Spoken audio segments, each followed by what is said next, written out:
Et bien salut tout le monde, ici Ada, j'espère que vous allez bien. Bienvenue aujourd'hui pour une nouvelle vidéo dans laquelle on va monter et tester un PC pour une valeur de 1000 €. Le budget parfait pour Noël, on va pas se mentir. De mon côté, tous les compos sont ici présents. Cette vidéo, ça va être le tuto montage, les tests complets du PC. Vous aurez toutes les informations sur tout ça en description si vous voulez acheter le même pour Noël par exemple. Et de mon côté, j'ai parlé de Noël, donc tout ce PC, je vais l'offrir à l'un d'entre vous. Mais pour cela, j'en reparlerai un petit peu plus tard dans la vidéo. Avant de commencer, bien sûr, si c'est toujours pas fait, pensez à vous abonner en activant la cloche, c'est très important pour soutenir la chaîne. N'oubliez pas aussi le gros pouce bleu et pensez aux petits commentaires du référencement. Dites-moi par exemple le budget que vous voulez pour un PC gamer parce que des PC, je vais en monter tous les mois à partir de 2024. Et d'ailleurs, sur le setup le plus vendu d'Amazon, vous avez fait plus de 5000 likes. Donc je vais tenir mon engagement. Rendez-vous sur la chaîne secondaire la semaine prochaine pour faire une amélioration complète du setup avec ce PC qui sera présent dedans. Et aussi d'ailleurs, pour tous vos offrir, ça sera le cadeau de la chaîne secondaire pour Noël. Donc les amis, on parle pas plus longtemps pour cette intro. Je vous mets tous les liens des produits présentés aujourd'hui en description comme d'habitude. Vous avez le sommaire qui est détaillé et maintenant que tout ça est dit, on passe directement à la vidéo. On peut déjà améliorer tous les composants qui sont ici présents, donc le boîtier, barrette de RAM, carte mère, alimentation, processeur et SSD. Vous avez ici le refroidissement et bien sûr la carte graphique qui est totalement immense. Donc je fais un peu de place et je vous présente tout dès maintenant.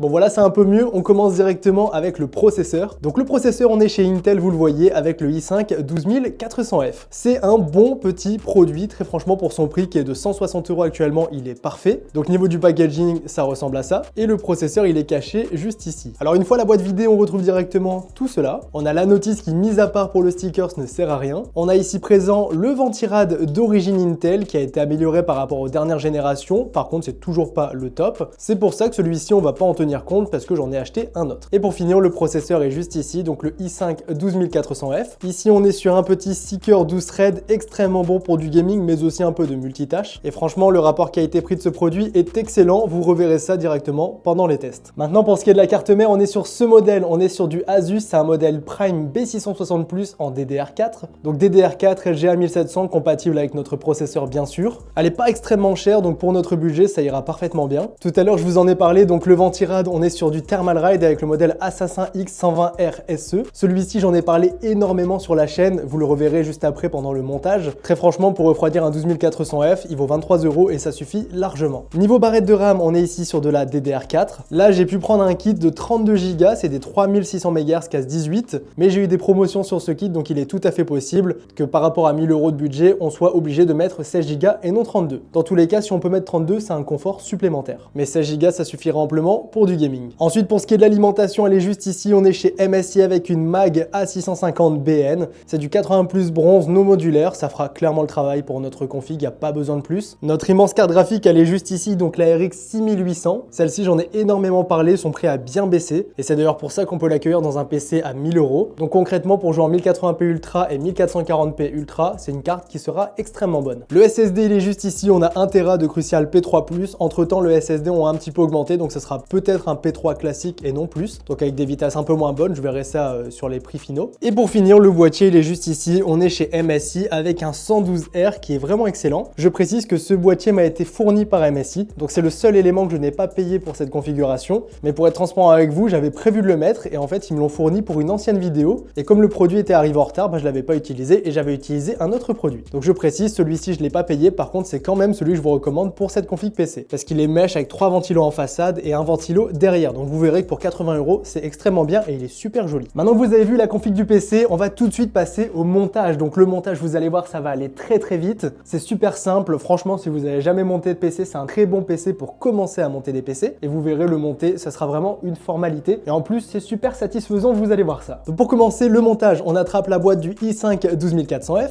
et on prend aussi la boîte de la carte mère. Dans la boîte de carte mère, vous allez sortir évidemment la carte mère. Vous allez prendre la notice qui normalement ne vous servira pas si vous regardez le tuto, mais elle peut servir pour un seul élément. Donc on la met quand même de côté au cas où. Vous prenez la plaque IO Shield, ensuite vous prenez le processeur et vous faites toujours bien attention. On l'attrape toujours par les coins. Alors Intel c'est moins important parce qu'il n'y a pas de pin comme AMD. Ils sont présents sur la carte mère, mais on fait quand même très attention. Ok, donc j'ai juste enlevé le film de la carte mère et le processeur il va s'installer à ce niveau-là. Donc vous remontez cette petite baguette, on va ouvrir ce petit slot et là on fait attention parce que comme vous pouvez le voir, c'est plein de petits pins. Donc surtout faites très attention à ça. Comme d'hab, vous connaissez sur le processeur, sur le coin inférieur gauche, vous avez une petite flèche qui va vous indiquer où le positionner. Et cette même petite flèche, elle est positionnée juste ici. Et là, on installe délicatement notre processeur en faisant toujours attention, sans forcer. On referme le petit slot et on remet tout ça en place. On retire le cache noir. Et là, comme vous pouvez le voir, le processeur est déjà installé. Maintenant, on se munit de nos barrettes de RAM, donc les RAM de chez Corsair. Donc les barrettes de RAM, elles ressemblent à ça. Donc on a un détrompeur sur le dessous pour ne pas se tromper justement. L'élément transparent sur le dessus, c'est pour le RGB.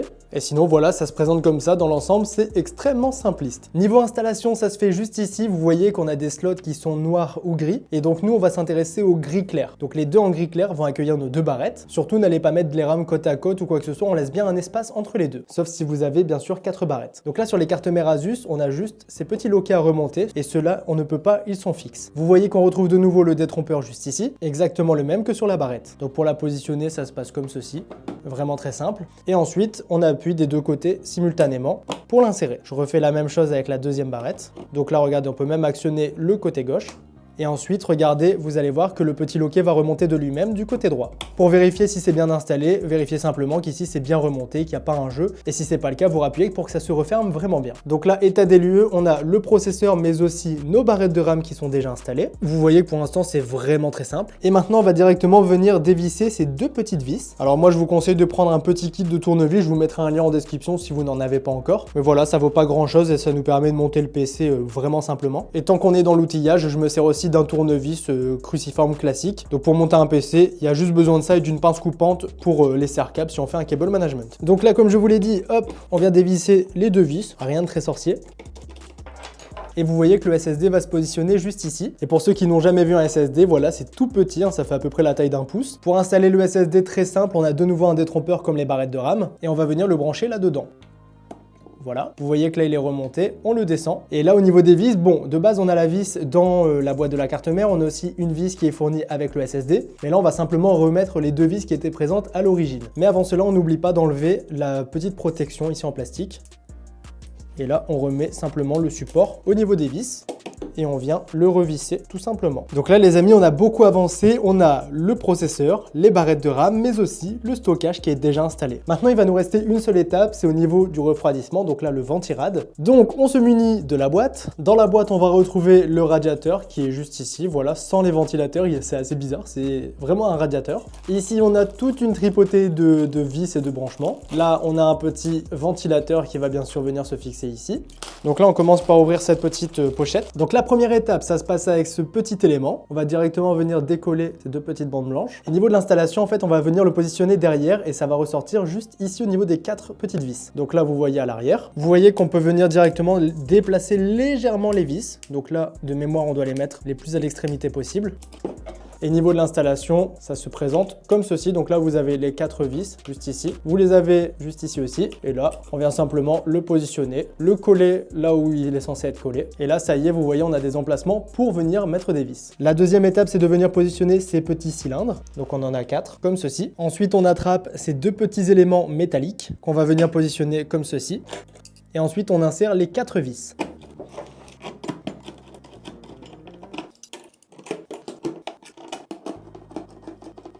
Maintenant, on attrape la pâte thermique, on vient la déboucher. Et là, vous avez directement plusieurs techniques. Soit vous faites un point au milieu, soit vous faites une petite croix, soit vous l'étalez directement. Moi, je fais régulièrement le petit point au milieu. Après, si vous voulez, vous pouvez en rajouter légèrement. Voilà. Voici à peu près ce que j'ai pu mettre. Il nous restera 2 étapes. Donc, l'installation du radiateur en enlevant bien sûr ce film, très important. Et là, celui-ci, concrètement, on va le positionner comme ça. Donc là, on l'attrape et on le met directement par-dessus.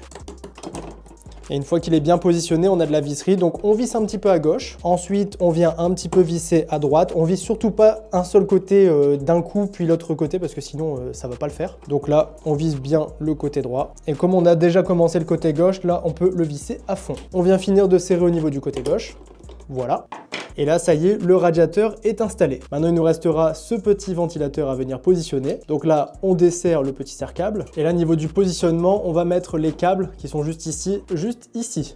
Comme ça, derrière, ils vont passer en dessous et ressortir sur l'arrière de la carte mère. Et pour finir, la partie que j'aime le moins, avec ce morceau métallique, on doit fixer le ventilateur. Enfin, c'est 2 morceaux. Donc là, on vient l'attraper au niveau des trous qui sont juste ici. Et on vient serrer au niveau des grilles du radiateur. Vous voyez que ça se fait quand même assez bien, même si c'est ce que j'aime le moins, ça se fait plutôt pas mal. On fait pareil de ce côté-là. Voilà, ça se fait relativement bien. On vérifie que ça ne bouge plus. Et pour finir, on vient récupérer les deux câbles juste ici. Donc celui-ci, c'est pour du RGB, on le verra plus tard, on le laisse derrière. Et celui-ci, c'est pour faire tourner le ventilateur, donc on va le brancher sur CPU fan. La plupart du temps, CPU fan, il est sur le dessus, mais là, c'est pas le cas. Il est présent juste ici. Donc là, voilà, on le branche comme ceci, et ensuite, on se débrouille pour faire disparaître un peu plus le câble. Par contre, celui-ci, on le laisse sur le dessus. Donc là, les amis, ça y est, on a terminé ce que j'appelle la préparation de la carte mère. Donc le processeur, le ventirad, les barrettes de RAM et le SSD, donc ça, tout est prêt. Donc là, ce que je vous invite à faire, c'est de ranger un petit peu, parce que forcément, ça en met un petit peu partout. Donc vous jetez ce qu'il y a à acheter, vous gardez ce qu'il y a à garder, et ensuite, vous mettez directement le boîtier sur la table. Bon, ça y est, j'ai fait de la place, bien sûr, j'ai tout rangé, hein, comme d'habitude.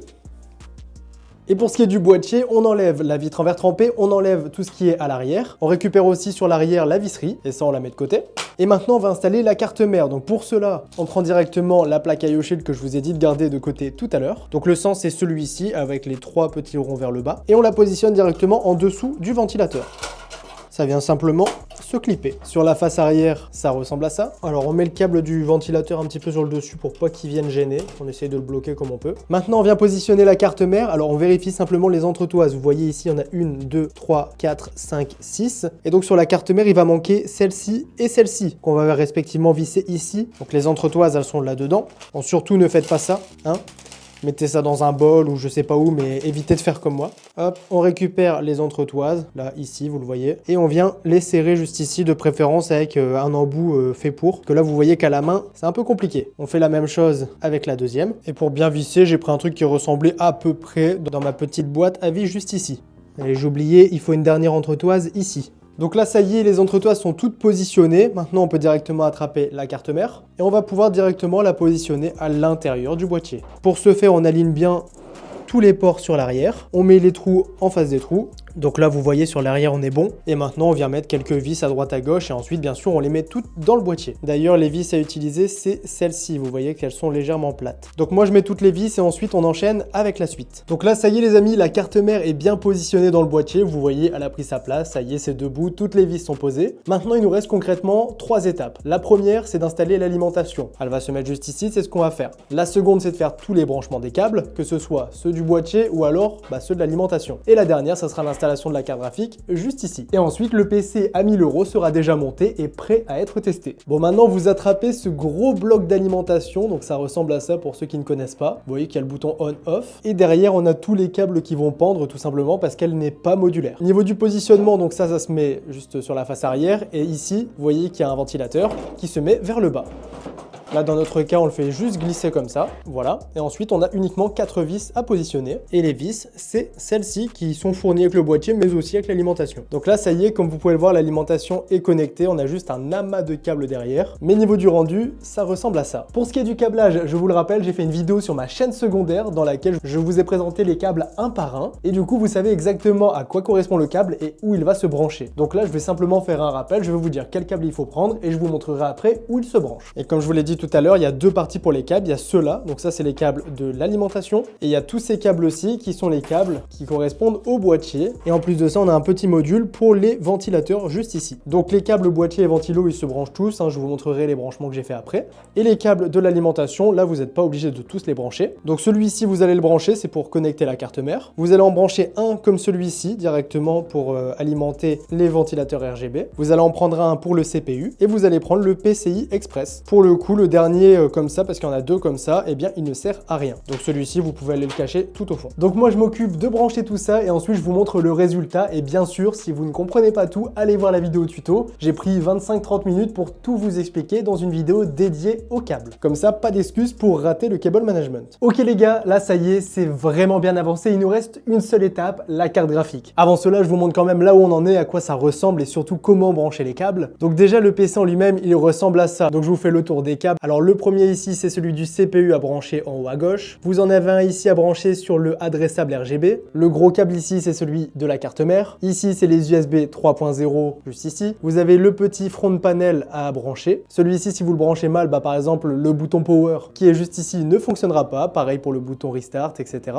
Ici, c'est des chat fans ou 6 fans. Donc ça, c'est pour les ventilateurs pour qu'ils tournent. Et le dernier juste ici, c'est le HD audio qui correspond à ces 2 prises. On en a un qui est vacant, qui est le PCIe, qui va servir pour la carte graphique, donc on verra ça après, c'est pour l'alimenter. Et on n'oublie pas le chaffan de tout à l'heure qui est à brancher ici, c'est très important pour faire tourner ce ventilateur. Bon, maintenant à l'arrière, c'est un peu plus le chantier, je vais pas vous mentir, j'ai un peu eu la flemme. Donc en soi, tous les cas, je vous ai expliqué où ils se branchaient, il y a juste à les repérer. La seule chose qu'il y a en plus, c'est regarder un petit splitter ici pour les ventilateurs, qui est fourni avec le boîtier. Donc vous branchez les 6 fans juste ici. C'est un splitter pour les 3 ventilateurs qui vient se brancher juste ici sur un chaffan, donc tout seul. Parce que sinon, avec tous les ventilateurs qu'on a, on en a 4, eh bien on n'a pas suffisamment de ports sur la carte mère. Donc le splitter, il est juste ici et il est fourni avec. Et sinon, tout ça, c'est pour le rétroéclairage, donc le ARGB. Alors, ils sont tous branchés, donc tous les ventilateurs sont déjà alimentés, même celui sur la face arrière, tout est déjà branché. La seule chose qui a rajouté en plus, c'est celui-ci, regardez, ça c'est le câble qui vient du ventirad, donc de ce ventilateur-ci. Le câble, on le fait passer derrière,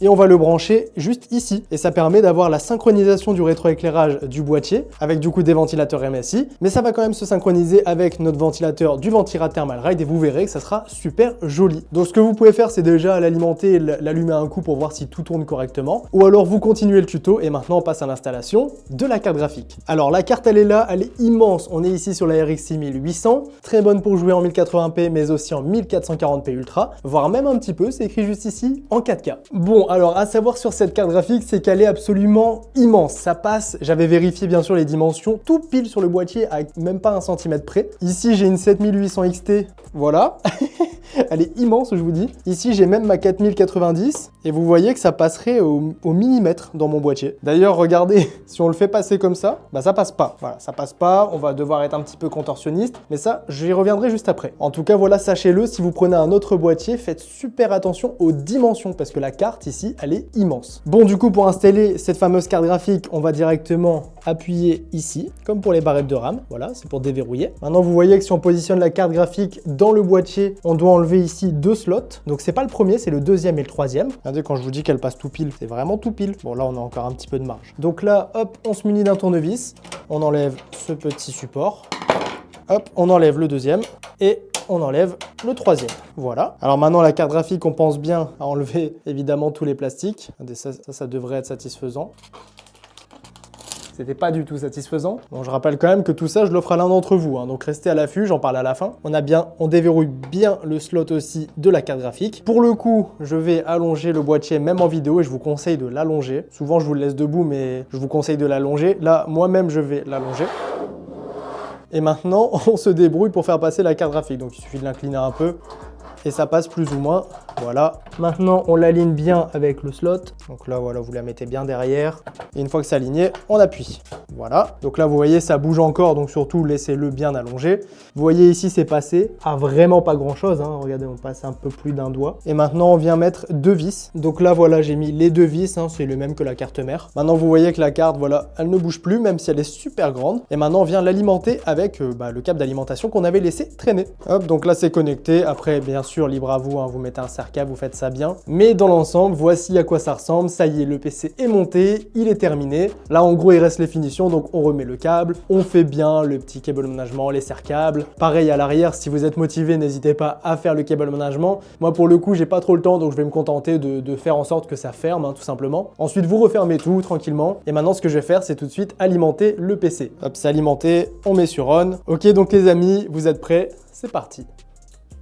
Ok, donc là c'est déjà bon signe, les 3 ventilos tournent à l'avant, celui derrière aussi, le ventirad aussi, le rétroéclairage est aussi présent, les rames sont alimentées, après bien sûr pour le réglage ça sera avec un logiciel qui s'appelle iCUE, la carte graphique elle est bien là, elle est bien massive, on peut vérifier tout de suite que les LED ça fonctionne, donc on appuie, et voilà c'est ce que je vous disais, vous voyez que tout est synchro, donc là vous voyez, c'est pas les mêmes ventilateurs, pourtant c'est bien synchronisé, voilà il suffit d'appuyer une fois et on voit que tout fonctionne, en même temps j'en profite pour vous montrer un petit peu le rétroéclairage du boîtier, celui-là il est vraiment sympa. Allez, je vais laisser le violet d'origine parce qu'il est vachement cool. Et du coup, voilà les amis, tout fonctionne. Et maintenant que le montage du PC est terminé, je vous invite à aller voir ma vidéo tuto d'installation de Windows. Une vidéo que j'ai fait il y a longtemps aussi pour bien démarrer avec son PC, les 10 premières choses à faire. Et de mon côté, pour la vidéo, on enchaîne tout de suite avec un point très important, c'est la config du PC sur Amazon ou sur des sites marchands, là où les produits sont les moins chers finalement. Comme ça, je vous montre un petit peu les prix au moment de la sortie de la vidéo. Mais avant cela, vous connaissez la chanson à force, le PC il est joli, donc maintenant, plan stylé.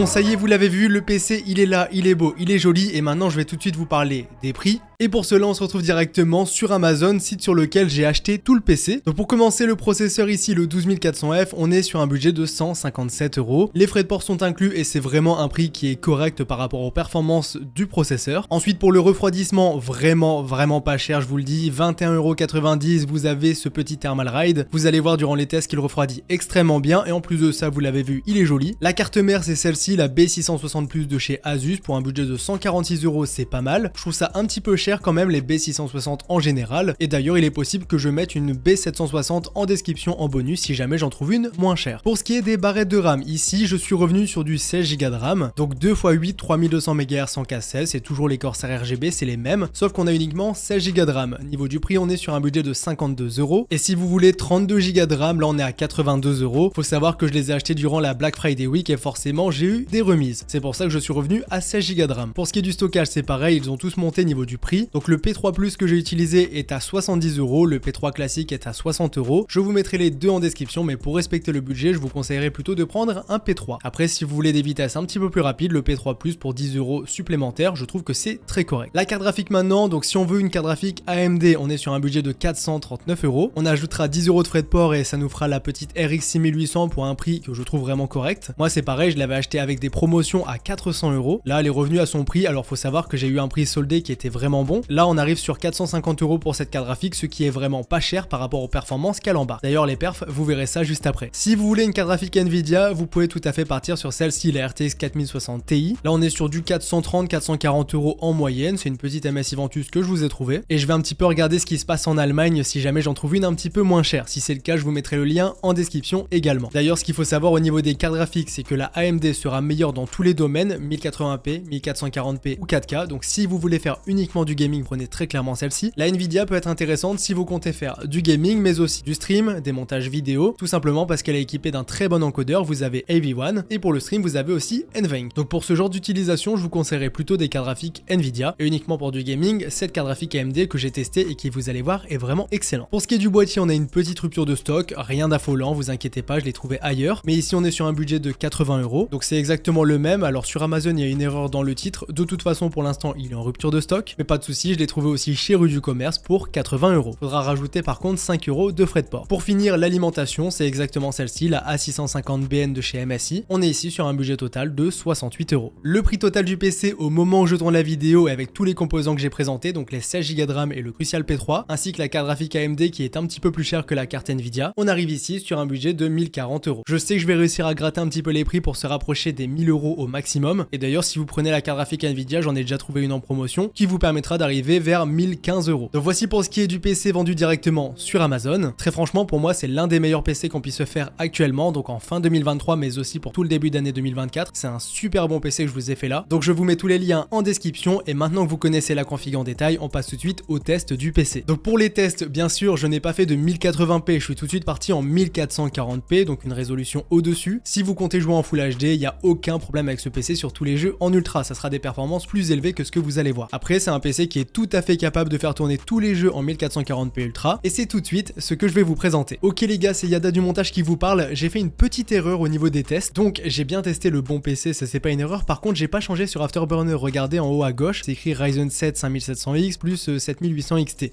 C'est dans un logiciel que je change cette écriture là, et là je l'ai pas fait, je l'ai vu après coup. Du coup bah sur la fin, regardez Minecraft par exemple, je l'ai fait, mais comme ça n'a pas été fait partout, je vais simplement, regardez, ajouter un petit flou. Donc j'ajoute simplement un petit flou, comme ça il n'y a pas d'incompréhension pour ceux qui n'ont pas vu ce petit extrait. Donc pour commencer, sur Rocket League, on est sur une moyenne de 450 FPS, le jeu est super fluide et c'est un vrai plaisir d'y jouer. Maintenant sur Call of, alors Call of je suis directement parti en multijoueur avec les graphismes en ultra, le FSR 2.1 est activé et on a une moyenne de 155 FPS. C'est pareil, c'est super fluide, pour y jouer en 1440p on est très bien. Maintenant sur Warzone, il y a la nouvelle version de Warzone qui est sortie et évidemment je l'ai testé, avec les mêmes graphismes on s'en sort super bien et on est aussi entre 140 et 150 FPS. A noter que Warzone c'est un petit peu différent en fonction de où on est dans la map et surtout de ce qu'on va faire, ça peut un petit peu varier, mais dans tous les cas on est super bien au niveau FPS. Maintenant sur CSGO, la nouvelle version qui a été mise à jour, on est sur du 150 FPS de moyenne avec des graphismes qui sont en élevé, donc c'est super bien. Sur Apex Legends en extrême, j'ai toujours le fameux blocage, donc on a 144 FPS, c'est constant, c'est super fluide. Maintenant sur Forza Motorsport, donc c'est pas Forza Horizon, c'est bien le Motorsport qui demande beaucoup de ressources à un PC. PC. Niveau des graphismes, j'ai mis du très haut, voire du élevé, en fait j'ai un petit peu alterné les deux. Et on tient le jeu à 60 fps, donc le jeu est joli et il est super gourmand. Sur Rainbow Six Siege maintenant, en ultra, on a 321 fps de moyenne dans le mode benchmark. Donc là c'est R6 édition Vulcan pour être précis. Donc pour jouer à R6, il n'y aura aucun problème. Maintenant sur Cyberpunk 2077, en ultra, on a 71 fps de moyenne pour un jeu aussi gourmand qui a été d'ailleurs un petit peu mieux réglé maintenant, les optimisations sont faites. Et bien je trouve que c'est suffisant pour y jouer en 1440p. Sur Valorant, on a 307 fps de moyenne, ce qui est très bien pour un jeu aussi compétitif. Bien sûr, je vous conseille de le limiter à 240, mais au moins vous savez que vous pouvez encore aller au-dessus. Sur Microsoft Flight Simulator en ultra, on a 65 fps de moyenne, c'est pareil, au-dessus des 60 pour un jeu comme ça en 1440p, c'est très bien. Maintenant sur Minecraft, alors Minecraft j'ai mis des shaders et on est sur une moyenne de 120 fps de moyenne. Alors là c'est une survie totalement classique, il n'y a pas de mode, il n'y a rien de tout ça, à part Optifine, mais bien évidemment en fonction de ce que vous faites sur le jeu ça peut varier. Si on désactive les shaders, on était au-dessus des 600 fps de moyenne, ce qui est largement suffisant pour y jouer. Maintenant sur GTA V que j'ai réglé en très élevé, MSA x2, je n'ai pas touché au graphisme avancé, on est ici sur une moyenne de 140 fps, donc pour jouer à un jeu comme GTA, c'est du pur plaisir. Pour finir, dernier jeu, Fortnite Battle Royale avec les graphismes en compétitive, toujours en 1440p, on est sur du 224 fps de moyenne. Donc voici les amis pour les tests que j'ai pu faire sur tous les jeux du moment, je pense que ça a été assez complet. Dans l'ensemble, vous l'avez vu, c'est un PC qui s'en sort extrêmement bien en 1440p. Le 1080p du coup, ça sera une formalité. Et pour ceux qui se demandent, la 6800 en 4K, en moyenne, il tourne autour des 60-70 fps. Donc dans tous les cas, c'est une excellente carte graphique et avoir tout ça dans un PC à 1000 €, je trouve ça juste génial. Maintenant, j'ai aussi fait un petit 3D Mark TimeSpy. J'ai obtenu un score de 14 033 points et plus précisément un score GPU de 15 382 points et un score CPU de 9 376 points. Donc dans l'ensemble, c'est un très bon score pour ce PC. Donc voici les amis pour ce qui est des performances de ce PC. Alors là, je pense que vous avez tout vu, la configuration, le montage, quelques petits plans stylés, les tests en jeu. Et maintenant, il est temps de faire la conclusion de cette vidéo. Mais avant cela, je voulais quand même vous le dire, ce PC, je vais l'offrir à l'un d'entre vous pour Noël. Donc déjà, si vous vous demandez comment me remercier, n'hésitez pas à vous abonner à la chaîne en activant la cloche. N'oubliez pas aussi le gros pouce bleu et le commentaire du référencement. Ça, c'est uniquement si vous voulez me remercier. Et maintenant, pour ceux qui veulent recevoir ce PC au pied du sapin, eh bien, je vous invite à me rejoindre sur mes réseaux sociaux. Je vous mets le lien en première ligne de description. Je vais tout annoncer sur mon canal Instagram. Donc, je vous invite à le rejoindre. Je vous tiens au courant là-dessus. Ça va être lancé soit ce soir, soit demain. Et je ferai le tirage au sort au début de la semaine prochaine. Comme ça, avec un petit peu de chance, le gagnant recevra le PC pour Noël. Tant que j'y suis, je vous invite vraiment à aller vous abonner à la chaîne secondaire parce que j'ai de très gros projets qui arrivent pour la fin d'année. Il y a 2 grosses vidéos dans lesquelles je vais vous régaler. Donc, n'hésitez pas à aller me suivre sur cette chaîne secondaire également. Donc, maintenant, vous savez tout ça, on passe tout de suite à la conclusion. Et pour conclure, c'est très simple, on va reprendre quelques éléments. Donc, déjà, le PC en lui-même, je trouve que pour 1000 €, on est extrêmement bien servi. On est sur un PC très polyvalent. Pour jouer, il n'y a aucun problème. Si vous changez la carte graphique, vous allez pouvoir tout à fait faire du stream ou du montage vidéo. Non pas que ce n'est pas possible avec la RX 6800, mais je vous conseille vraiment pour ce genre d'utilisation de prendre une 4060 Ti qui reviendra à peu près au même niveau du budget et qui sera bien plus optimisée pour ce genre d'utilisation. La 6800, quant à elle, est bien plus optimisée pour le gaming pur et dur. Donc dans tous les cas, ça nous fait un PC très polyvalent. Si on lui fait quelques petites modifs, on peut vraiment avoir beaucoup de polyvalence. Le prix est totalement correct et justifié selon moi. Le PC en lui-même, il est d'ailleurs très joli. Je sais pas comment vous le trouvez visuellement. N'hésitez pas à me le dire en commentaire, mais moi je le trouve vraiment réussi. Avec les 4 ventilateurs du boîtier plus le ventirad, je trouve qu'on est super bien. Les performances sont extrêmement bonnes. Franchement, pour 1000 €, super bon. Je vous ai pas parlé des températures, mais dans l'ensemble, le PC respirera bien. La carte graphique, on était autour des 70 degrés. Alors ça, je m'attendais un petit peu à moins au vu du gabarit de la carte. Après 70 degrés, ça sera pas gênant du tout au niveau d'utilisation, mais je voulais souligner que je m'attendais un petit peu à moins. Par contre, le processeur à ce niveau-là, lui, il respire très bien avec notre petit ventirad à 22 €. On est super efficace. Niveau de nuisance sonore, c'est pas un PC qui sera très bruyant. J'ai pas fait de test à ce niveau-là, mais croyez-moi sur parole, il fait pas vraiment de bruit. Si vous avez un casque sur la tête, on l'entend vraiment pas. Et puis voilà, je trouve que dans l'ensemble, c'est un excellent PC pour un budget de 1000 €. Donc moi les amis, je vous mets tous les liens directement dans la description de cette vidéo pour reproduire le même PC. Vous avez vu que le montage était très simple, donc n'hésitez pas à le monter par vous-même. Alors j'espère que cette vidéo vous aura plu comme d'habitude. En tout cas, moi c'était toujours un plaisir. C'était Yada, on se dit à très bientôt pour de nouvelles vidéos. Restez connectés sur les 2 chaînes parce que vous allez voir, il y a du très lourd. Allez, je vous dis à la prochaine. Salut tout le monde.